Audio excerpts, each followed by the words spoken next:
जय हिंद दोस्तों। हम लोग इतिहास की नई कक्षाएं लेकर आज आ गए हैं।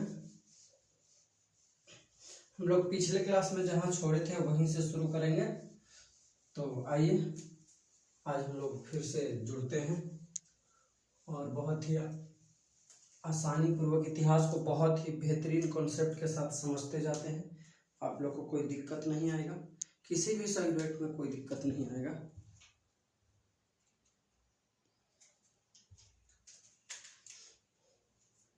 तो देखिए, हमने पिछली कक्षाओं में बताया था कि इतिहास को 3 भागों में बांट दिया गया है। इतिहास को 3 भागों में बांट दिया गया है। एक था प्रागैतिहासिक,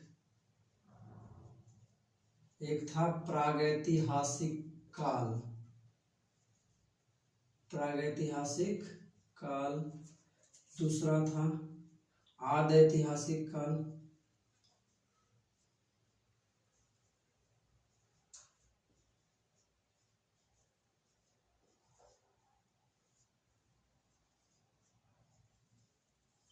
तीसरा था ऐतिहासिक काल।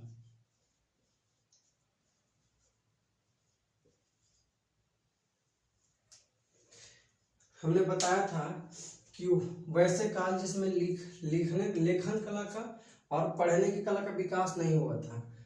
ये सब पिछले क्लास में बता चुके हैं, एक बार रिवीजन कर दे रहे हैं। तो उसको कहते हैं प्रागैतिहासिक काल। दूसरे में बताया था कि लेखन कला का तो विकास हो गया था लेकिन उसको पढ़ा नहीं गया था, तो उसको कहा गया आदैतिहासिक काल। तीसरा बताया था मैंने कि ऐतिहासिक काल, तो लेखन कला और पढ़ने की कला दोनों का विकास हो चुका था, तो उसको क्या कहा गया? ऐतिहासिक काल। अब देखिए, हम लोग आगे आते हैं क्लास पे। तो देखिए, अब जैसे जैसे समय आगे बढ़ रहा है, पर्यावरण में बदलाव आ रहे हैं, समय भी आगे बढ़ रहा है, तो यह समय जो आगे बढ़ रहा है उस कालखंड के आधार पे, और जो पर्यावरण में बदलाव हो रहा है उसके आधार पे, और मनुष्य जो है सो धीरे धीरे आगे तरक्की कर रहा है, उनके बौद्धिकता में थोड़ा थोड़ा विकास हो रहा है, उसके आधार पे, तो जो क्रमिक परिवर्तन हो रहे हैं उन परिवर्तनों के आधार पे इसको प्रागैतिहासिक काल को, ठीक है ना, परिवर्तनों के आधार पे आगे और कालखंडों में विभाजित किया गया है। तो सबसे पहले देखते हैं कि प्रागैतिहासिक काल में, प्रागैतिहासिक काल के जो लोग थे, प्रागैतिहासिक काल के जो लोग थे, उस समय के लोग क्या करते थे? खाना प्राप्त कहाँ से करते थे? तो जो प्रकृति से फल फूल प्राप्त होते थे उस फल फूल से अपना पेट भरते थे। दूसरा था कि जैसे जो भी जंगली जानवर थे उन जंगली जानवरों का शिकार करते थे और शिकार करके अपना जो है भोजन प्राप्त करते थे। तो शिकार करने के लिए उस समय तो उनके पास गोली बंदूक नहीं था, तलवार नहीं थी, तो लोहे का भी आविष्कार नहीं हुआ था, तो कैसे वो उतने बड़े बड़े जंगली जानवरों का शिकार करते थे? तो जंगली जानवरों का शिकार करने के लिए वो पत्थर के औजारों का इस्तेमाल करते थे, पत्थर के नुकीले हथियार का इस्तेमाल करते थे और उसी से वह भोजन प्राप्त करते थे। अच्छा, रहते कहाँ थे? तो जंगली जानवरों से बचाव के लिए, जंगली जानवरों पे अटैक न कर दे, वह बहुत बड़ी बड़ी गुफाओं में रहते थे और गुफा के मुंह पे बहुत बड़ा सीला रख दिया करते थे, तो जानवरों से उनकी सुरक्षा हो जाती थी। तो इस तरीके से उस समय के जो इतिहासकार थे उन्होंने जब उस कालखंड पे प्रॉपर अध्ययन किया तो उन्होंने यह देखा कि उस समय के मनुष्य के जीवन में, उनके जीवन में एक बहुत बड़ा महत्व पत्थरों का था। पत्थरों का क्या था? बहुत बड़ा महत्व था। तो इन्हीं पत्थरों की महत्वता के आधार पे जो प्रागैतिहासिक काल के अंदर जो आगे थोड़ा सा समय बढ़ा उस कालखंड को कह दिया गया क्या? पाषाण काल। क्या कह दिया गया? पाषाण काल। पाषाण काल कहने के पीछे लॉजिक क्या था? क्योंकि उनके दैनिक जीवन में, दैनिक दिनचर्या में पत्थरों का इस्तेमाल ज्यादा था, तो पत्थरों के इस्तेमाल की अधिकता के कारण ही उस काल को क्या कहा गया? पाषाण काल कहा गया। अब पाषाण काल को भी कितने भागों में बांट दिया गया है? देखिए, तो पाषाण काल, सबसे पहले जो पाषाण काल से संबंधित जो बेसिक फैक्ट है उसके बारे में हम लोग अध्ययन करते हैं। तो हम बताए कि इसी को जब आगे थोड़ा सा आगे ये बढ़ा है तो इसी को क्या कह दिया गया? पाषाण काल कह दिया गया। इसको क्या कह दिया गया? पाषाण काल। तो पाषाण काल के बारे में सबसे पहली बार जानकारी कौन दिया था? तो पाषाण काल के बारे में सबसे पहली जो जानकारी दिया था, सबसे पहली जानकारी दिया था वो 1863 में दिया था। एक व्यक्ति था, उस व्यक्ति का नाम था रॉबर्ट ब्रूसफुट। Robert Bruce Foote. ये जो है मद्रास में एक जगह है पल्लवरम। मद्रास में एक जगह है, क्या है? पल्लवरम। पल्लवरम मद्रास में एक जगह है पल्लवरम। वहीं से जो है रॉबर्ट ब्रूसफुट ने पाषाण कालीन कुछ अवशेष प्राप्त किया और उस समय के बारे में जानकारी दिया। उसके बाद 1928 के समथिंग, 1928-29 के समथिंग किंग था, किंग ने अतिरपक्कम, एक जगह है अतिरपक्कम से कुछ उपकरण प्राप्त किए। उसके बाद 1935 एक समय है, कैम्ब्रिज विश्वविद्यालय के डीके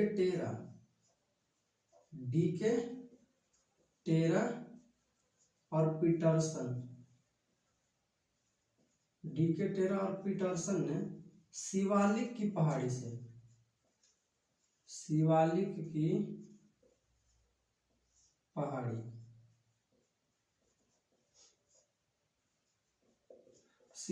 पहाड़ियां से कुछ अवशेष और प्राप्त किए और इस तरीके से जो है पाषाण काल के बारे में इन लोगों ने अपना अपना मत दिया। अब हम लोग आते हैं कि पाषाण काल को भी 3 भागों में बांट दिया गया है, तो वो कौन कौन सा है? तो देखिए पाषाण काल को भी 3 भागों में बांट दिया गया है।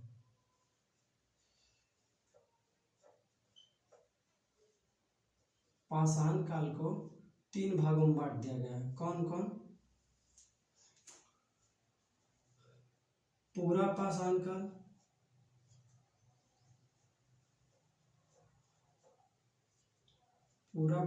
काल,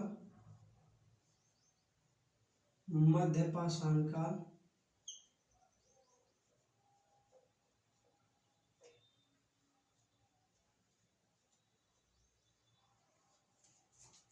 नवपाषाण काल।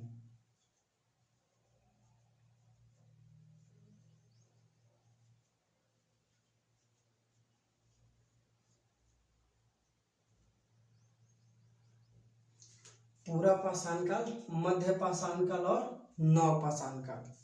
पाषाण काल को 3 भागों में बांट दिया गया है।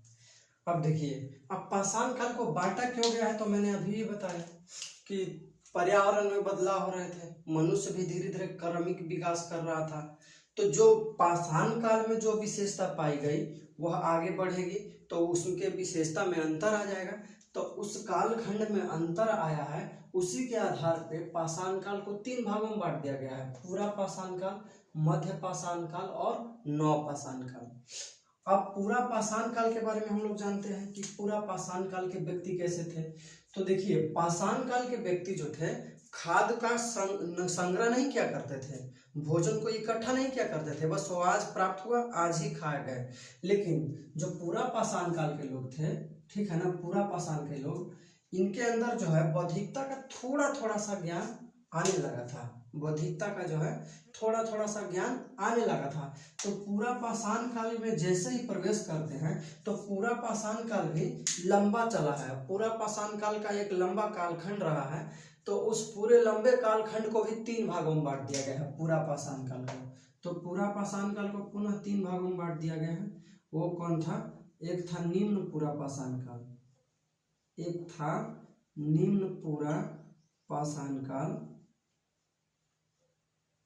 एक था निम्न पूरा पाषाण काल, एक था मध्य पूरा पाषाण काल,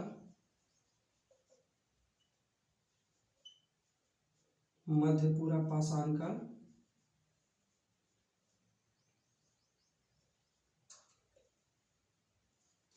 एक था उच्च पूरा पाषाण काल, उच्च पूरा पाषाण काल।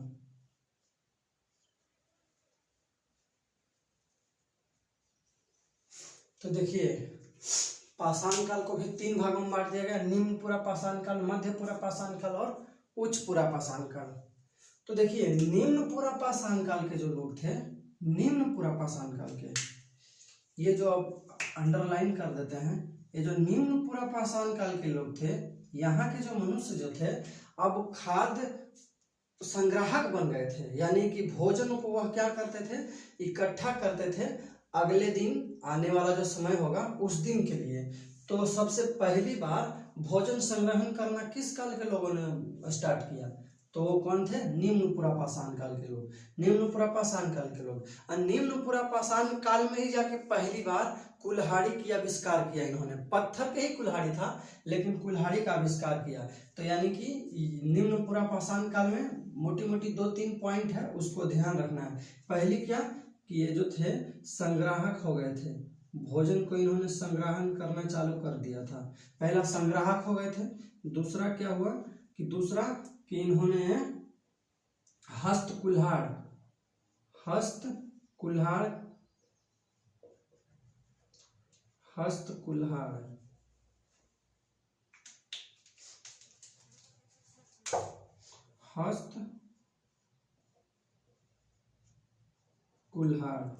सबसे पहली बार कुल्हाड़ी की खोज किया।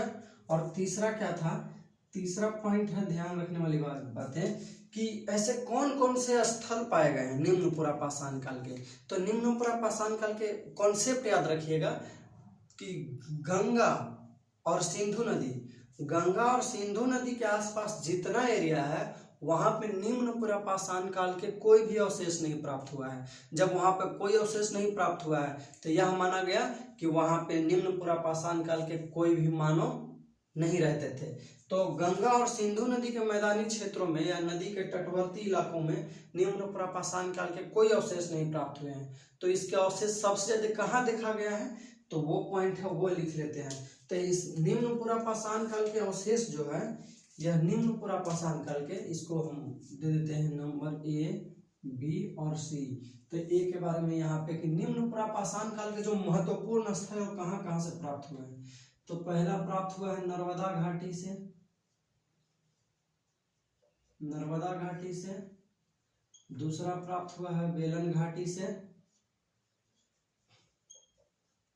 फिर एक सोहन घाटी से,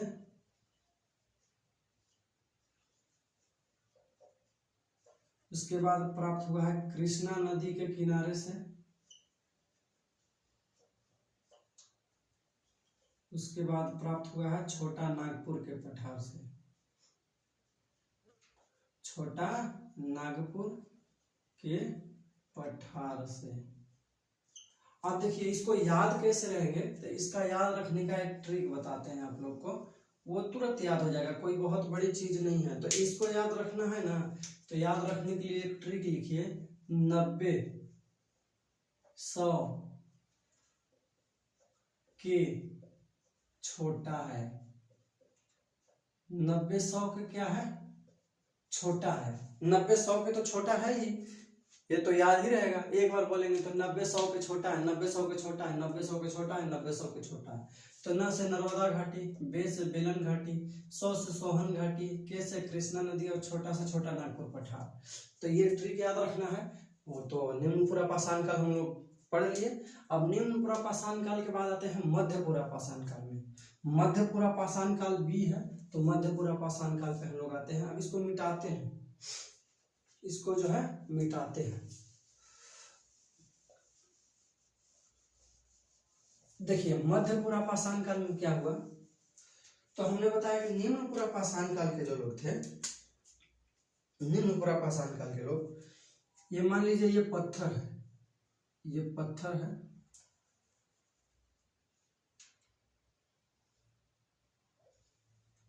तो इसी पत्थर से नुकीला औजार बनाते थे। ये पूरा पत्थर एक ही पत्थर हुआ करता था और वो पूरे पत्थर से नुकीला औजार बनाते थे। लेकिन मध्य पूरा पाषाण काल के जब लोग थे, तो मध्य पूरा पाषाण काल के लोगों ने क्या किया कि इसी जो एक पत्थर जो लंबा ऐसे पड़ा था, ये जो पूरा पत्थर ऐसे लंबा पड़ा था, इसी को क्या किए, इसको काट के पतले पतले फलक में बांट दिए, यानी कि इसको काट दिए यहाँ से इसको काट दिए यहाँ से। तो अब क्या किए कि एक ही पत्थर को परत बाई परत काट दिए। अब परत बाई परत काटने से क्या हुआ कि पतले पतले नुकीले औजार बन गए, और उस पतली पतली जो परत काटे हैं उसको फलक कहा जाता है। और इसी फलक की अधिकता है मध्य पूरा पाषाण काल में। मध्य पूरा पाषाण काल के जितना भी पीरियड रहा है, जितना भी समय रहा है, उसमें जो है फलक की अधिकता रहा है। तो इसी फलक की अधिकता के कारण मध्य पूरा पाषाण काल के जो समय है उसको फलक संस्कृति भी कहा गया है। क्या कहा गया है? इसी को क्या कहा जाता है? फलक संस्कृति भी। फलक संस्कृति, इसी को क्या कहा गया है? फलक संस्कृति। उसके बाद आता है उच्च पूरा पाषाण काल। तो उच्च पूरा पाषाण काल की विशेषता क्या है? तो देखिए, समय जैसे जैसे गुजर रहा है, मानव अपने क्रियाकलापों में लगा हुआ है, मानव के मस्तिष्क में धीरे धीरे उसके बौद्धिकता का विकास हो रहा है। तो उच्च पूरा पाषाण काल आते आते मनुष्य जो है से पूरी तरीके से ज्ञानी बन जाता है, सैपियंस बन जाता है। तो यानी कि कहते हैं कि उच्च पूरा पाषाण काल में ही होमो सैपियंस की उत्पत्ति हुई। तो यानी कि उच्च पूरा पाषाण काल तक आते आते जो है मनुष्य जो है सो होमो सैपियंस हो चुका था, होमो सैपियंस हो चुका था। अब देखिए, उच्च पूरा पाषाण काल की एक और विशेषता है कि ये जितने भी पाषाण काल से लेकर निम्न पूरा, मध्य पूरा, सब जितना भी पढ़े, जितने भी पाषाण काल में पढ़े, तो अब तक देख रहे थे कि पत्थर का ही इस्तेमाल करते थे औजार बनाने में, हथियार बनाने में। लेकिन उच्च पूरा पाषाण काल में बहुत सारे जगहों से हिरण के जो हड्डी होता है, हिरण के हड्डी के भी औजार बनाया गया था। तो यह विशेषता कहाँ से प्राप्त हुआ है? उच्च पूरा पाषाण काल के। तो हम लोगों ने इसको पूरा निपटा दिया, पूरा पाषाण काल को पूरा निपटा दिया हम लोगों ने। तो पूरा पाषाण काल को निपटा दिया। अब बचा क्या है? मध्य पाषाण काल और नव पाषाण काल। तो मध्य पाषाण काल पे हम लोग आते हैं, इसको है मिटा देते हैं। अगर आपको स्क्रीनशॉट लेना है तो ले लीजिए, थोड़ा हट जाते हैं।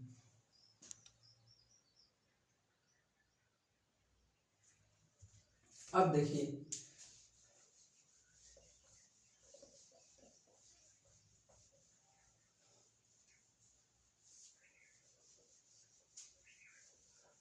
अब आते हैं हम लोग मध्य पाषाण काल में।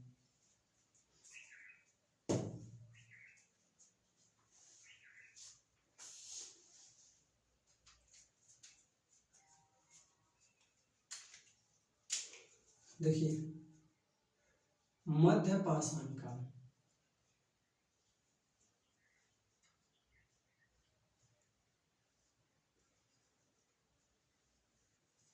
मध्य पाषाण काल की सर्वप्रथम जानकारी जो है, सर्वप्रथम जानकारी सबसे पहली बार C N Carlyle, C N Carlyle, C N Carlyle, C N Carlyle नामक व्यक्ति ने श्रीलंकाई क्षेत्र में, ठीक ना, कुछ अवशेष प्राप्त किया और उसी के आधार पे सबसे पहली बार मध्य पाषाण काल के बारे में जानकारी दिया। तो मध्य पाषाण काल के जब बारे में जानकारी दिया तो देखिए, हम लोग बताएं कि अवस्था बदल रहा था, दिन प्रतिदिन जो है पर्यावरण में बदलाव आ रहा था। तो पर्यावरण बदलाव आ रहा था, तो मध्य पाषाण काल तक आते आते टेम्परेचर इतना ज़्यादा बढ़ गया कि बर्फ के जितने भी चादरें थी वो सारे चादरें लगभग पिघल गई, ठीक ना। और बहुत सारे चादरों के पिघलने के कारण बहुत सारे मैदानी एरियो का क्या हुआ? विस्तार हुआ। मैदानी एरियो का विस्तार हुआ तो उन मैदानी इलाकों में क्या हुए? घास उगने लगे। जब घास उगने लगे तो जीव जंतु पशु पक्षियों का भी विकास ज़्यादा हुआ। तो पशु पक्षियों का ज़्यादा विकास हो गया। तो इसी कालखंड में सबसे पहली बार मध्य पाषाण काल में ही पशुपालन के प्रारंभिक साक्ष्य मिलते हैं। पशुपालन के प्रारंभिक साक्ष्य मनुष्यों के लिए आसान हो गया पशुपालन करना, क्योंकि बहुत सारे चारागाह विकसित हुए। बर्फों के पिघलने से क्या हो गया कि मैदानी भागों का मतलब निर्माण हुआ और वो मैदानी भागों में घास उगने लगे। घासों से बहुत दूर दूर तक चारागाह बने और उन चारागाहों की उपलब्धता के कारण मनुष्य जो है सबसे पहली बार मध्य पाषाण काल में भी पशु को पालने लगा। और पशु को पालने लगा तो ये पशुपालन के प्रारंभिक साक्ष्य जो है, ठीक ना, प्रारंभिक साक्ष्य जो है एक जगह है एमपी मध्य प्रदेश में, मध्य प्रदेश में है एक जगह आदमगढ़,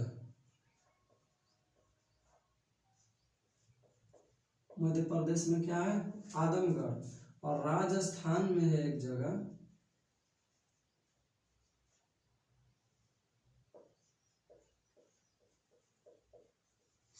राजस्थान में एक जगह है नागौर। यही दोनों जगह से क्या हुआ, पशुपालन के प्रारंभिक साक्ष्य प्राप्त हुए, पशुपालन के प्रारंभिक साक्ष्य प्राप्त हुए। चलिए हम लोग आप मैप पे समझते हैं कि क्या क्या विशेषता कहाँ कहाँ पे प्राप्त हुई।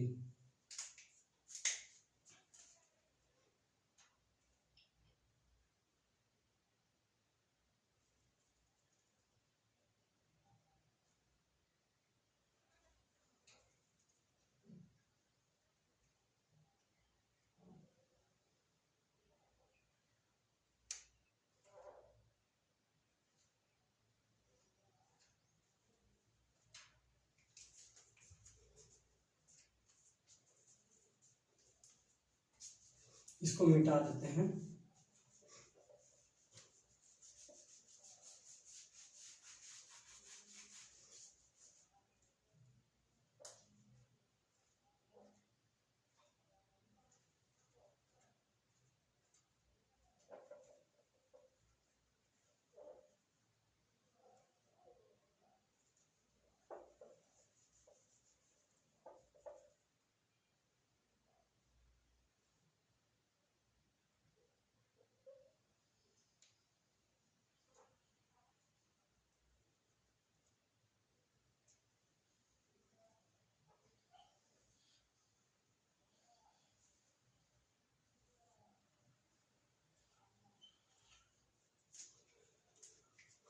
ध्यान दीजिए, तो मध्य पाषाण काल में ही सबसे पहली बार एमपी में एक जगह है ना, एमपी में एक जगह है, उस जगह का नाम क्या है आदमगढ़।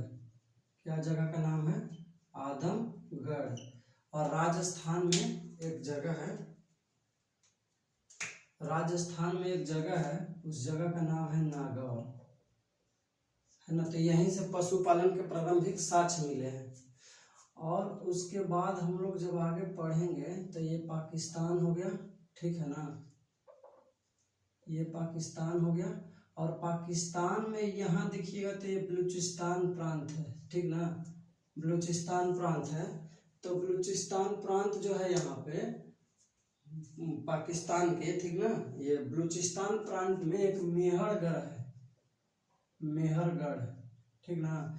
तो ये मेहरगढ़ जो पाकिस्तान का एक बलूचिस्तान प्रांत है, उसमें एक मेहरगढ़ जगह है। यही मेहरगढ़ से सबसे पहली बार जौ और गेहूं, जौ और गेहूं के बारे में जानकारी मिला है।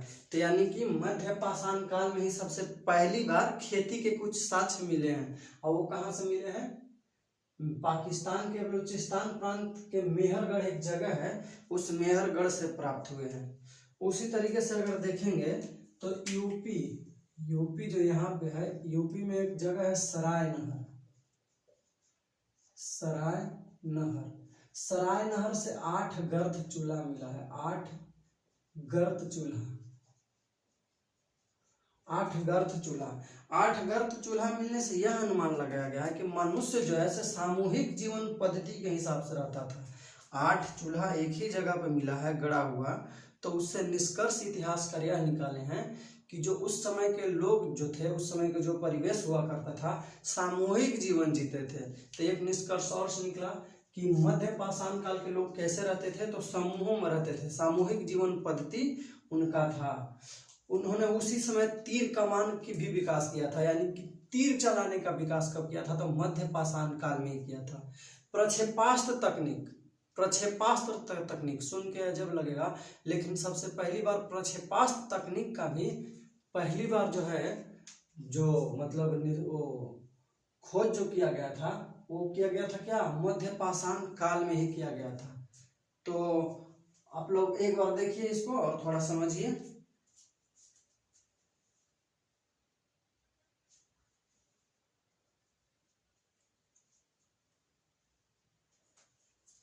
देखिए समझ गए होंगे, थोड़ा सा ये 10 सेकंड देख लीजिए और थोड़ा क्लियर हो जाएगा।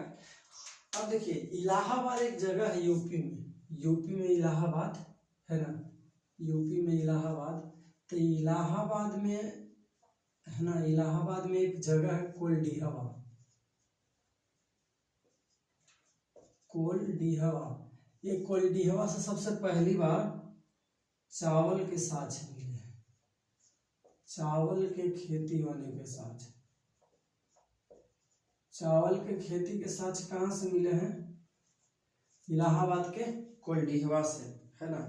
और मध्य पाषाण काल में ही, मध्य पाषाण काल में ही सबसे पहली बार क्या हुआ था? मध्य पाषाण काल में ही सबसे पहली बार क्या हुआ था कि मानवीय आक्रमण, मानवीय आक्रमण कहने का मतलब कि एक दूसरे पे हमला करने का साक्ष्य जो है सबसे पहली बार जो है कब मिला था? मध्य पाषाण काल में। तो मध्य पाषाण काल में इतनी सारी बातें थी।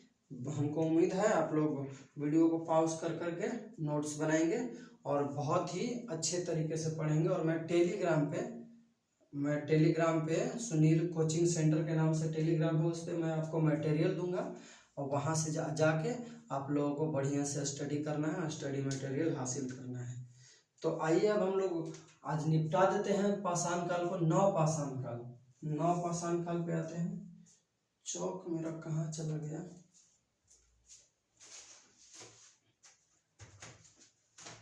मेरा चौक कहाँ चला गया? चलिए देखिए,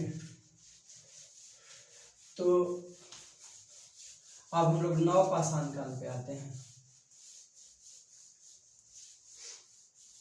नव पाषाण काल,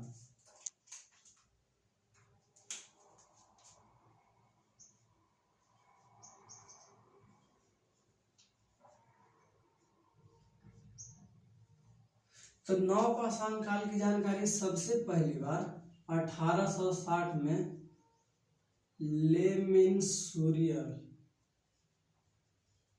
लेमेंसूरियर जो थे एक इतिहासकार, उन्होंने जानकारी दिया था। लेकिन नव पाषाण शब्द की, नव पाषाण काल की ये नव पाषाण काल की जानकारी दी है, लेकिन नव पाषाण शब्द सबसे पहली बार जॉन लुबाक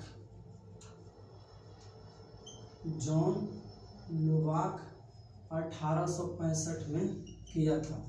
1807 में लेमेंसूरियर जो है नव पाषाण काल के बारे में बताए थे, लेकिन नव पाषाण शब्द जो है सबसे पहली बार यूज किया था जॉन लुबाक ने 1865 में किया था। तो अब हम लोग जानते हैं कि नव पाषाण काल का मतलब क्या विशेषता थी। मेरा चौक कहाँ रह गया?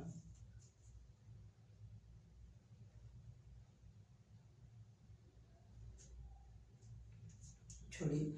नव पाषाण काल शब्द की सबसे पहली बार जो है इस्तेमाल किया कौन?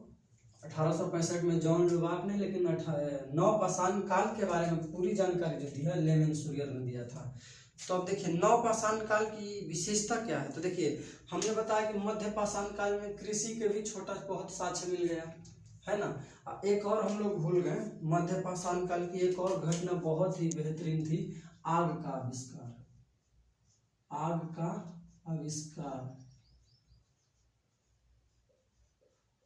आविष्कार लूसेंट वगैरह में पूरा पाषाण काल में है, उसको गलत मानना है।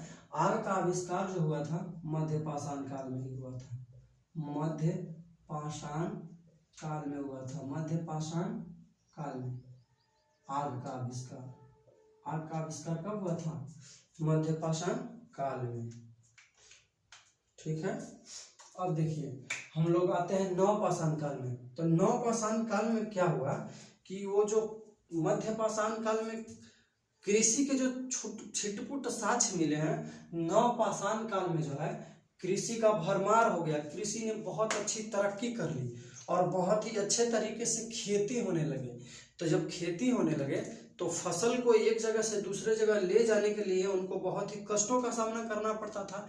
तब मनुष्य ने जाकर नव पाषाण काल में जो है ना, नव पाषाण काल में जो फसल है, फसल को ढोने के लिए पहिए का आविष्कार किया। पहिए का आविष्कार किया। किसका? पहिए का आविष्कार किया। नवपाषाण काल में खेती बहुत अच्छे तरीके से होने लगी, फसल ज्यादा होने लगा। जब फसल ज्यादा होने लगा तो उनको बोझ महसूस होने लगा एक जगह से दूसरे जगह परिवहन करने में। तो उस परिवहन को आगे बढ़ाने के लिए सबसे पहली बार नवपाषाण काल में ही पहिए का आविष्कार हुआ। और पहिए का आविष्कार हो जाने के बाद जानवरों के पीछे वो एक गाड़ी बना के और जानवरों के माध्यम से खींच के अपने फसल को एक जगह से दूसरे जगह आसानी से यातायात में ले लिया करते थे। और दूसरी विशेषता क्या हुई कि कृषि बहुत ही अच्छे तरीके से विकसित हो गया और मानव की बस्तियां जो हैं बहुत ही अच्छे ढंग से नवपाषाण काल में बढ़ने लगी। तो इस तरीके से मानव जो है नवपाषाण काल तक बहुत ही अच्छे तरीके से डेवलप हो गया। और मनुष्य जो है बुर्ज होम एक जगह है जम्मू कश्मीर में, बुर्ज होम एक जगह है जम्मू कश्मीर में, एक बुर्ज होम जगह है। वहां से हमें साक्ष्य मिला है कि मनुष्य जो है से कुत्तों को पालता था। ऐसा क्यों अनुमान लगाया गया है? तो ये गड्ढा खोद के देखा गया कि मनुष्य और कुत्तों को एक साथ दफनाया गया है। तो यह निष्कर्ष निकाला गया कि मनुष्य ने सबसे पहली बार कुत्तों को ही पाला होगा और कुत्ता के पाला होगा और कुत्तों से बहुत ज्यादा लगाव होगा, इसलिए जब मरे होंगे तो दोनों को साथ में दफना दिया गया होगा। तो इस तरीके से कुत्ता पालने का साथ सबसे पहली बार कब किसमें हुआ? नवपाषाण काल में। तो सबसे पहले मानव ने किस जानवर को पालतू बनाया? तो कुत्ते को बनाया था। किस जानवर को बनाया था? कुत्ते को बनाया था। कब बनाया था? नवपाषाण काल में। तो इस तरीके से हम लोग पाषाण काल को अलग अलग जो कालखंड था उसको देख चुके हैं। 10 सेकंड रुकिएगा। तो हम लोग पाषाण काल को पूरी तरीके से खत्म कर चुके हैं। अब एक बार हम लोग रिवाइज कर लेते हैं कि कैसे कैसे क्या हुआ था। तो देखिए, हमने पहले बताया इतिहास 3 भागों में बटा है।